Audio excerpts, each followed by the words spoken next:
दोस्तों नमस्कार, प्रणाम, अभिवादन स्वीकार करें। शुरू करते हैं आज की बड़ी खबरें। मध्य प्रदेश के सभी 52 जिलों की बड़ी खबरें। यदि आपको खबरें पसंद आए तो वीडियो को लाइक जरूर करिएगा और इसी प्रकार की खबरों के लिए आप चैनल को सब्सक्राइब कर लें।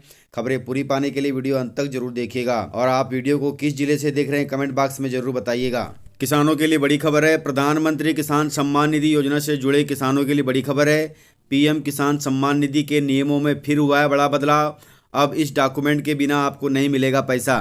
पीएम किसान सम्मान निधि योजना में तेजी से बढ़ रहे फर्जीवाड़े को रोकने के लिए सरकार ने नियमों में बड़ा बदलाव किया है। अब पीएम किसान के रजिस्ट्रेशन के लिए राशन कार्ड अनिवार्य कर दिया है सरकार ने। जी हां, पीएम किसान के रजिस्ट्रेशन के लिए अब राशन कार्ड अनिवार्य कर दिया गया है। यानी अब राशन कार्ड का नंबर आने के बाद ही पति या पत्नी या उस परिवार के किसी भी एक सदस्य को पीएम किसान सम्मान निधि योजना का लाभ मिलेगा। इस योजना में अब नए रजिस्ट्रेशन के लिए पोर्टल पर राशन कार्ड नंबर देना अनिवार्य हो गया है। इसके अलावा इसका पीडीएफ भी अपलोड करना होगा, अर्थात स्कैन करते समय आपको राशन कार्ड की कॉपी भी अपलोड करनी होगी। अब खतौनी, आधार कार्ड, बैंक पासबुक और घोषणा पत्र की हार्ड कॉपी जमा करने की अनिवार्यता समाप्त कर दी गई है। अब इसमें राशन कार्ड देना अनिवार्य कर दिया गया है। सरकार का मानना है कि राशन कार्ड की पीडीएफ फाइल पोर्टल पर अपलोड करने से इस योजना में होने वाला फर्जीवाड़ा खत्म होगा और रजिस्ट्रेशन पहले से और आसान हो जाएगा। जानकारी के मुताबिक फरवरी में आने वाले बजट में केंद्र सरकार प्रधानमंत्री किसान सम्मान निधि की राशि में इजाफा कर सकती है, अर्थात अब 6,000 की जगह सालाना 8,000 रुपये दे सकती है। इससे किसानों को बहुत राहत मिलेगी। इस प्रकार सरकार किसानों को राहत देने के लिए समय समय पर योजना में बदलाव करते रहती है। मध्य प्रदेश में अतिथि विद्वानों के लिए खुशखबरी है। वेतन में 8,000 रुपये से 10,000 रुपये की बढ़ोतरी हो गई है। अब मासिक वेतन 30,000 रुपये मिलेंगे आपको। मध्य प्रदेश में अतिथि विद्वानों के लिए आज का दिन बड़ा खुशी वाला रहा है। करीब 16 साल से वेतन बढ़ाने की मांग कर रहे अतिथि विद्वानों का वेतन बढ़ा दिया गया है। अब एक अतिथि विद्वानों को कम से कम 30,000 रुपये प्रतिमाह मिलेगा। अब तक उन्हें लगभग 20,000 से लेकर 22,000 रुपये मासिक मिलता था, जो अब 30,000 रुपये कर दिया गया है। इस संबंध में कौशल विकास एवं रोजगार मंत्री यशोधरा राजे सिंधिया ने इसके लिए आदेश जारी कर दिए हैं। इस प्रकार से अतिथि विद्वानों के लिए खुशी की बात है, राहत की बात है। शिवराज सरकार ने प्रदेशवासियों के लिए अपने कैबिनेट में महत्वपूर्ण फैसले लिए हैं। उन्होंने प्रदेश में लागू कर दिए घरेलू हिंसा सहायता योजना। मध्य प्रदेश में अब घरेलू हिंसा से पीड़ित बालिका या महिला को सरकार से 4 लाख रुपए तक की आर्थिक मदद मिल सकेगी। इसके लिए प्रदेश में घरेलू हिंसा सहायता योजना लागू की जाएगी।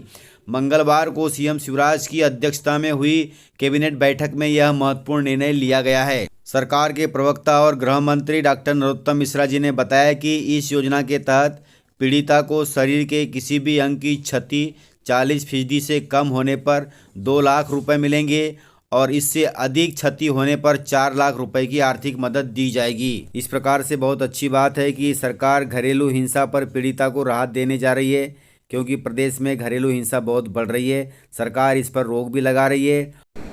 वहीं चिकित्सा विशेषज्ञ के 25% रिक्त पदों को भरने के लिए अब सीधी भर्ती करने का फैसला हुआ है। शेष पदों पर क्रमोन्नति का लाभ दिया जाएगा। इसके लिए भी सरकार ने अपने कैबिनेट में इस प्रस्ताव पर मोहर लगा दी है।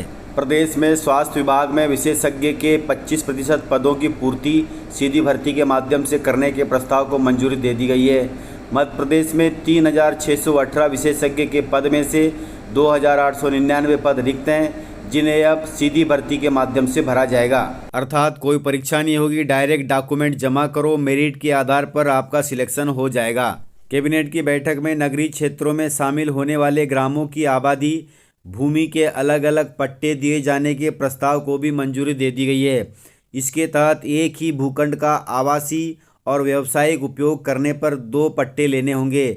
इसके लिए अलग अलग शुल्क भी चुकाना होगा। अर्थात आप एक ही ज़मीन पर व्यावसायिक या मकान बनाना चाहते हैं तो उसके लिए आपको अलग अलग पट्टे लेने होंगे और उसके लिए शुल्क भी अलग अलग चुकाना होगा। वहीं मध्य प्रदेश में एमपीपीईबी उम्मीदवारों की लंबी चली आ रही मांग पर मध्य प्रदेश शासन ने एक और मोहर लगा दी है। इस कैबिनेट में सरकार ने एमपीईबी के आयोजित परीक्षा में शामिल होने वाले कर्मचारियों की आयु सीमा में छूट देने का ऐलान कर दिया है। इसके साथ ही कर्मचारियों को बोनस अंक भी देने की घोषणा की है। कैबिनेट की बैठक में बड़ा फैसला लेते हुए मध्य प्रदेश के कर्मचारियों को आयु सीमा में 5 वर्ष की छूट देने का ऐलान किया गया है। इसके साथ अर्थात प्रदेश के लाखों कर्मचारियों को प्रोफेशनल एग्जामिनेशन बोर्ड द्वारा आयोजित परीक्षा में शामिल होने पर 5 वर्ष की छूट देने का फैसला लिया गया है। शासकीय सेवा में कार्यरत सभी वर्ग के ऐसे उम्मीदवार जो पीईबी द्वारा आयोजित परीक्षा में शामिल होते हैं, एमपीपीईबी द्वारा ऐसे उम्मीदवारों को 5% अतिरिक्त अंक प्रदान किया जाएगा ताकि वे परीक्षा फाइट कर सकें। इसके साथ ही उनकी अधिकतम आयु सीमा 55 वर्ष निर्धारित कर दी गई है।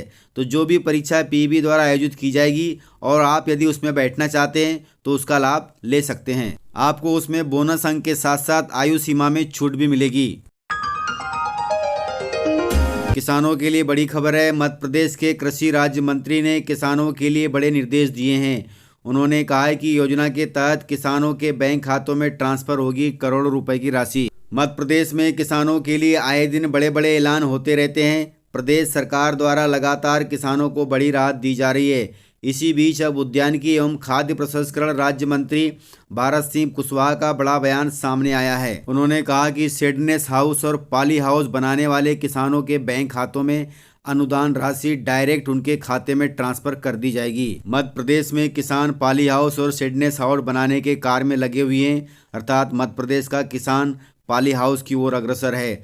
राज्य मंत्री कुशवाहा ने कहा कि किसान निर्धारित स्पेसिफिकेशन की सामग्री को वेंडर से खरीदने के लिए स्वतंत्र भी रहेगा। इसके साथ ही चालू वित्तीय वर्ष में संरक्षित खेती, शेडनेस हाउस और पॉली हाउस योजना का लाभ ले सकता है। अभी प्रदेश में 98,000 वर्ग मीटर में 31 किसानों द्वारा शेडनेस हाउस और पॉली हाउस बनाने का प्रस्ताव दिया गया है, जो कि पूरी तरह से प्रस्तावित है। तो इस प्रकार से आप भी यदि अपने खेतों में पॉली हाउस या शेडनेस हाउस लगाकर उच्च खेती करना चाहते हैं, फूलों की खेती करना चाहते हैं, सब्जियों की खेती करना चाहते हैं, तो ज़रूर इस योजना का लाभ लें और अपनी आमदनी बढ़ाएं। मध्य प्रदेश में कॉलेज की परीक्षाओं पर आ गया है सरकार का फैसला। अब परीक्षाएं ऑफलाइन ही होंगी, अर्थात कॉलेज में जाकर ही आपको परीक्षा देनी होगी। इस पर गृह मंत्री ने अपना फैसला सुना दिया है। मध्य प्रदेश के कॉलेज छात्रों के लिए बड़ी खबर है। कॉलेज की परीक्षाएं अब ऑफलाइन ही होगी। आज मीडिया से चर्चा करते हुए गृह मंत्री डॉक्टर नरोत्तम मिश्रा ने कहा कि अभी तक हम ऑफलाइन परीक्षाओं की तरफ ही जा रहे हैं और यह परीक्षाएं ऑफलाइन ही होंगी। उन्होंने कहा कि 18 वर्ष के बाद के युवाओं का वैक्सीनेशन हो चुका है और एक बार में 300 छात्र परीक्षा में बैठ सकते हैं, तो पर्याप्त स्पेस होगा। ऐसे में कोरोना गाइडलाइन का पूरा पालन करते हुए परीक्षाएं आयोजित की जा सकती हैं। उन्होंने कहा कि अगर कोई छात्र छात्राएं कोरोना पॉजिटिव होती हैं तो उन्हें दूसरा मौका दिया जाएगा। वे अगले सेमेस्टर में परीक्षाएं दे सकते हैं। वर्तमान हालातों को देखते हुए इस तरह से सभी कॉलेजों में परीक्षा करवाने का विचार है और इंदौर में देवी अहिल्या विश्वविद्यालय में परीक्षाएं आज से ऑफलाइन शुरू हो गई हैं। इसके पहले गृह मंत्री नरोत्तम मिश्रा ने कहा था कि कोरोना संक्रमण को देखते हुए कुछ साथी विधायकों ने कॉलेज की परीक्षाएं ऑफलाइन की जगह ऑनलाइन कराने की बात कही थी, लेकिन अब सरकार से विचार विमर्श के बाद अभी फिलहाल परीक्षाएं ऑफलाइन ही होंगी, अर्थात कॉलेज की परीक्षाएं कॉलेज में जाकर देनी होगी। उच्च शिक्षा मंत्री ने कहा कि प्रदेश के विश्वविद्यालयों द्वारा स्नातकोत्तर पाठ्यक्रम के प्रथम और द्वितीय सत्र के ऐसे परीक्षार्थी जो कोविड के कारण परीक्षा नहीं दे पाए थे, उनका सत्र बर्बाद नहीं होने दिया जाएगा। ऐसे विद्यार्थी परीक्षा समाप्त होने के 10 दिन बाद फिर परीक्षा दे सकते हैं और अपना कैरियर संवार सकते हैं। तो इस प्रकार से जानकारियाँ थी। यदि आपको जानकारियाँ पसंद आई हो तो वीडियो को लाइक ज़रूर करिएगा और यदि आपने वीडियो पूरा देखा है तो उसके लिए बहुत बहुत धन्यवाद। वीडियो को ज़्यादा से ज़्यादा अपने दोस्तों में शेयर करें ताकि वे भी जानकारियों से अपडेट रहें और जानकारियों का लाभ ले सके। तो आज के वीडियो में इतना ही। मिलते हैं सर अगले वीडियो के साथ, तब तक के लिए जय हिंद जय भारत।